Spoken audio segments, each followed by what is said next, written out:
Good evening friends, welcome again in Mahadev family. तो दोस्तों कैसे हैं आप?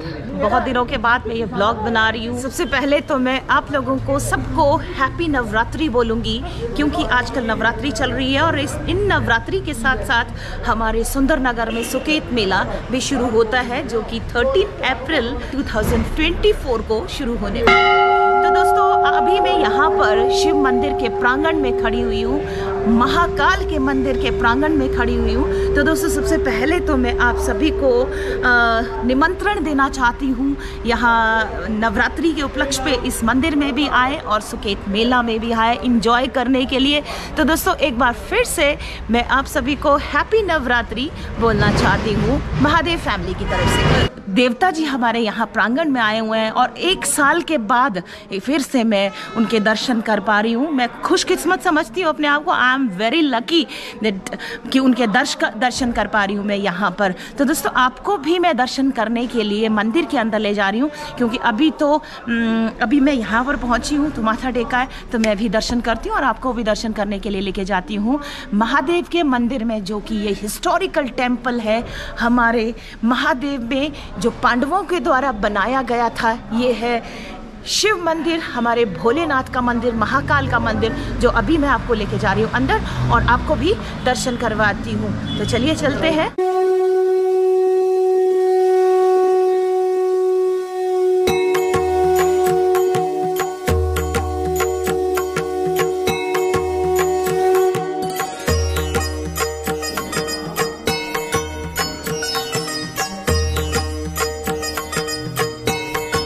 तो दोस्तों आपको याद होगा कि लास्ट ईयर सेम प्लेस हम लोग यहाँ पर मिले थे, सेम टाइम पे।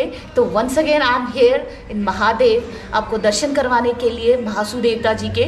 और यहाँ पर मंदिर के अंदर मैंने पहले भी आपको यहाँ पर दर्शन करवाए थे महासु देवता जी के, और जो यहाँ पर बड़े माने जाते हैं हमारे महादेव के अंदर। और आप पिछली बार मिले थे, है ना? नमस्कार जी, है ना? मिले थे आप पिछली बार यहाँ। तो पिछली बार बहुत ज़्यादा बारिश हो रही थी ना यहाँ पे, और फिर मैंने बोला था कि कल सूखा होगा कि नहीं होगा, धूप निकलेगी नहीं, है ना? तो आप लोगों ने कहा कि जरूर निकलेगी, और बारिश के देवता है ना, ऐसा माना जाता है, बारिश के देवता है ना, और बारिश होती है। तो जब ये मेरे ख्याल से कल जब निकले थे, है ना, यहाँ पहुंचे तो सुबह मॉर्निंग में 5 करीब, है ना, 5 बजे के करीब, तो हल्की सी बारिश है ना, वो जैसे होता है छिट्टा पड़ाना, है ना, और फिर दिन को भी थोड़ा सा हुआ था, है ना।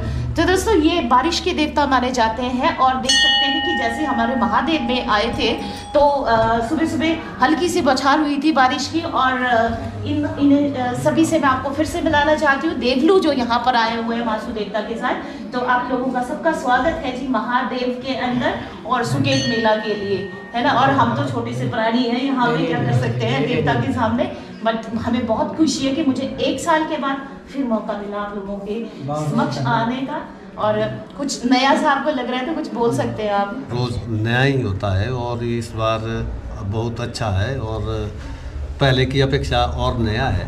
हर साल की प्रतिवर्ष कुछ न कुछ बदलाव आ रहा है। हर साल की भांति इस बार भी बढ़ावा ही आ रहा है। इस बार नया लग रहा है, मतलब जैसे कि ज्यादा रस है हर एक चीज का, भी भाव जागा होता है। हाँ। कि भाई देवता के साथ हमने पहुंचना है और जाना है। उस भाव के कारण जो है हमारी थकावट वगैरह हर चीज जो है हमें देवता हर लेता है, महसूस ही नहीं होती है, ये बात है। तो दोस्तों देख सकते हैं आप हमारे भोले भाले दोस्तों को, यहाँ पर जो देवलू हैं जो आते हैं देवता जी के साथ, महासु देवता ही नहीं बल्कि कमरूनाथ देवता और बहुत सारे देवी देवता यहाँ पर आते हैं। तो जब ये वहाँ से आते हैं तो किस तरह की खुशी इनके चेहरों पर देख सकते हैं, और पैदल चल के आते हैं वहाँ से। तो कहते हैं अंदर से भाव ही इस तरह का होता है कि इंजॉय करते हुए मौज मस्ती के साथ चलते हुए सुकेत मेला के लिए पहुँचते हैं। ये जो प्रथा है ये प्राचीन समय से चली आ रही है। तो जैसे जैसे आगे इनके वंश बढ़ते जा रहे हैं वो सारे ही इस प्रथा को निभाते आ रहे हैं। तो this is known as a family traditions की तरह भी जो फॉलो करते हैं ये लोग, उस तरह से यहाँ एंजॉय करते हुए पहुँचते हैं। तो मुझे बहुत खुशी है आप सबको से मिल करके, एक बार फिर से यहाँ मिली हूँ देवता जी की कृपा से कि हम बिल्कुल स्वस्थ है, हेल्दी है और आप लोगों से मिल पा रहे हैं। Nice to meet you all of you, thank you very much.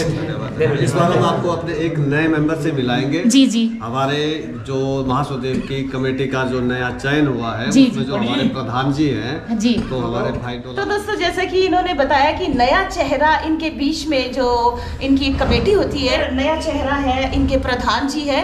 तो प्रधान जी से हम आपको मिला रहे हैं और प्रधान जी थोड़ा बहुत कुछ हमें भी बताएंगे कि क्या नया कर रहे हो आप इस बार। बस जी नया तो क्या, पर वैसे है भी चला हुआ मेले का कार्यक्रम है। मेला हमारा सुंदरनगर का है, मेले को आए हैं और कुछ करेंगे, नया करेंगे। कोई काम होगा मंदिर का वो भी करेंगे, कोई बनाने को होगा वो भी बनाएंगे जी।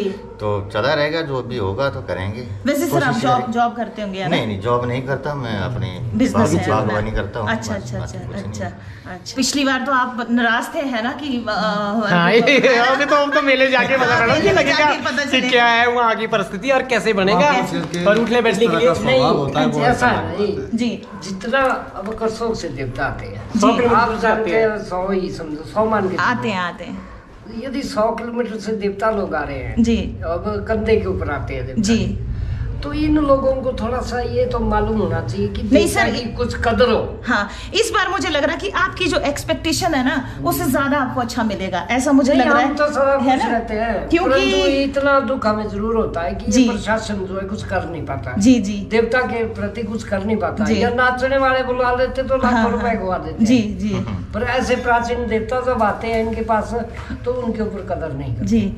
क्योंकि शिवरात्रि मेले में मैं जब गई थी ना, तो वैसे तो होता था जैसे जहाँ देवी देवता विराजमान होते हैं, तो वहाँ पर इस बार बहुत अच्छा मैटिंग वगैरह की हुई थी ताकि जो देवलू साथ में है ना वो रेस्ट भी कर सके। और बड़े खुश थे इस बार। मैडम यही चीज होनी चाहिए है ना, क्योंकि बैठने के लिए देवलू को अच्छा हो जाए। देवता का स्थान है, देवलू यदि खुश हो जाए तो देवता खुद खुश हो जाए। हाँ जी, तो मुझे लग रहा है कि इस बार आपकी जो अपेक्षा है उस पे खरा उतरेंगे यहाँ पर। और ये तो वहाँ जाके ग्राउंड में पता लगेगा। ये तो वही ग्राउंड में पता लगेगा, तभी तब तक हम कुछ नहीं बोल सकते। वहाँ से आते हैं करसोग से 100 किलोमीटर दूर से, कंधे से आते हैं, घुट आते हैं लोग, तो वहाँ तो थोड़ी व्यवस्था होनी चाहिए। देवलू कोई खाना नहीं मांगता, कोई कुछ नहीं मांगता है, उनसे कुछ नहीं मांगता, कोई व्यवस्था नहीं मांगता। बैठने की व्यवस्था तो होनी चाहिए कम से कम वहाँ पे जी। देवलू के लिए देवलू को परेशान ना किया जाए जी। हम इस बात को तो हम दाव से बोलते हैं, चाहे एसडीएम हो, चाहे डीसी हो, चाहे कोई भी हो। देवताओं की परंपरा है, परंपरा के मेले के रिस्क ले रहे हैं, क्योंकि ये देवते स्टेट टाइम से आ रहे हैं, राजाओं के टाइम से लगाए हुए मेले हैं। आज तो आप हजारों देवते आ रहे हैं, आपके पर्सनल देवते आ रहे हैं, किसी के देवते, हम नहीं बोल रहे देवता ही है, पर फिर भी कदर होनी चाहिए। 100 किलोमीटर दूर से आ रहा है जी। लेख पाए गए पांडुलिपि में, तो उसके अनुसार जो है बहुत ही प्राचीन पाया जा रहा है। तो मतलब अभी तक हमें संवत 5 का जो हमको मिला है, हमारे पास जो इतिहास मिला है संवत 5 का, वो भी राजा के द्वारा लिखा हुआ एक पत्र मिला है। तो अभी तो हमारे पास लगभग कोई पांडुलिपि में लगभग कोई 250 बहियाँ इस तरह के जो हमने छेड़े नहीं है। उनको मतलब यदि पढ़ना है तो उनको यदि अनुवाद करना है तो बड़ा समय लगेगा, लगभग 2 साल का समय लग सकता है उसमें। तो उसके बावजूद भी लोग समझ नहीं पा रहे हैं, या प्रशासन भी नहीं समझ पा रहा है इस बात को कि भैया इतना पुराना, इतना प्राचीन देवता और किस तरह से। अब हमने तो अपने बिल्कुल प्राचीन शैली को संजो के रखा है। हमारी ये कोशिश रहती है कि हम देवता में कोई भी नया कोई भी ना लगाए जी। हर एक चीज प्राचीन है। अब आप देख लीजिए हमारे रथ में आपको कोई भी नई चीज नहीं मिलेगी।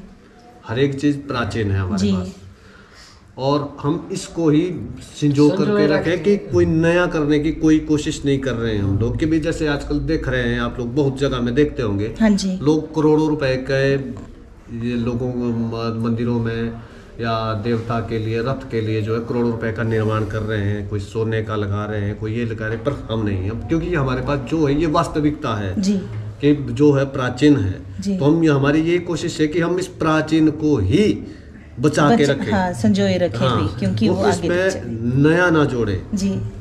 क्योंकि ताकि हमें चले कि हमारी प्राचीन सभ्यता क्या थी और हमारा प्राचीन में किस तरह का क्या था, जो स्वरूप है वो प्राचीन ही रहे जी। तो ये चीज़ जो है वो लोग समझ नहीं पाते हैं, और इस कारण से थोड़ा हमारा रोष उत्पन्न हो जाता है। कई बार भाव उस तरह के हो जाते हैं कि जब हमारी अपेक्षा से हमारे को थोड़ा अलग मिलता है तो फिर उस तरह का भाव उत्पन्न हो जाता है। कई बार हमारे को ये लोग टोक देते हैं कई बार, अब हमारा देवता का थोड़ा अलग है, नियम अलग है जी।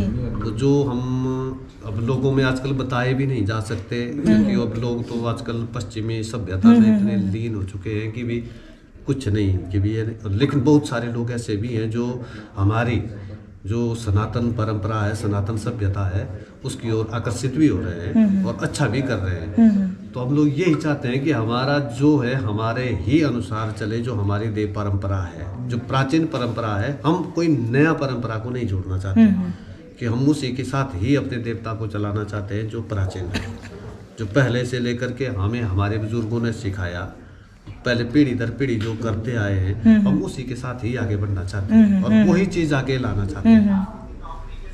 मतलब आज के युग के अनुसार नहीं चलना चाहते, हमारे उसी समय से जो परंपरा है उसको ही आगे बढ़ाना चाहते हैं उसी के साथ। हाँ जी, यहाँ पर हमारे काफी यंग बच्चे भी बैठे हुए हैं जो देवलू साथ में आए हैं ना, ये भी आए हुए हैं, तो ये इनको भी दिखा दो। ये सारे के सारे यंग यहाँ पर आए हुए हैं। तो स्मार्ट सा बच्चा हेयर स्टाइल बना रहा है। तो इधर भी है मेरे ख्याल से, यहाँ पर भी है ना मैडम, ये इतने शर्मिंदे भी नहीं बनाओ लड़के को। यहाँ पर भी आया हुआ है, ये सब यंग जनरेशन है। तो आपको कैसे लगता है कि जो पुजारी जी ने बोला ठीक बोल रहे हैं, है ना? और मुझे लग रहा है कि जैसे ये भी मेरा बेटा है और सनातन की तरफ बढ़ रहा है, ये भी फॉलो कर रहा है, जैसे जो भी मंदिर में होता है वो सारी चीजें। तो मुझे लगता है ये देखो, ये मेरा स्टूडेंट है यहाँ पर, तो ये लोग सभी फॉलो करते हैं और बड़ा मानते हैं चीजों को। ये पीछे भी खड़ा हुआ है ना, तो ये भी मेरा स्टूडेंट है यहाँ पर। तो ये सभी ना फॉलो करते हैं, पूजा करते हैं। आज जो बहुत से बच्चे यहाँ पे मेरे पास आए थे कि आपके पास फ्लावर्स लगे हुए हैं, तो हमने मंदिर लेके जाना है। मुझे बड़ी खुशी हुई और मैंने तोड़ तोड़ के फ्लावर दिए कि बहुत अच्छी बात है कि यंग जनरेशन इन चीज़ों को फॉलो कर रही है। तो आपकी जो एक्सपेक्टेशन है, मुझे लगता है कि फ्यूचर में ज़रूर पूरी होगी, है ना? तो मैं लास्ट में यही बोलूँगी, जय महाशिव देवता की जय।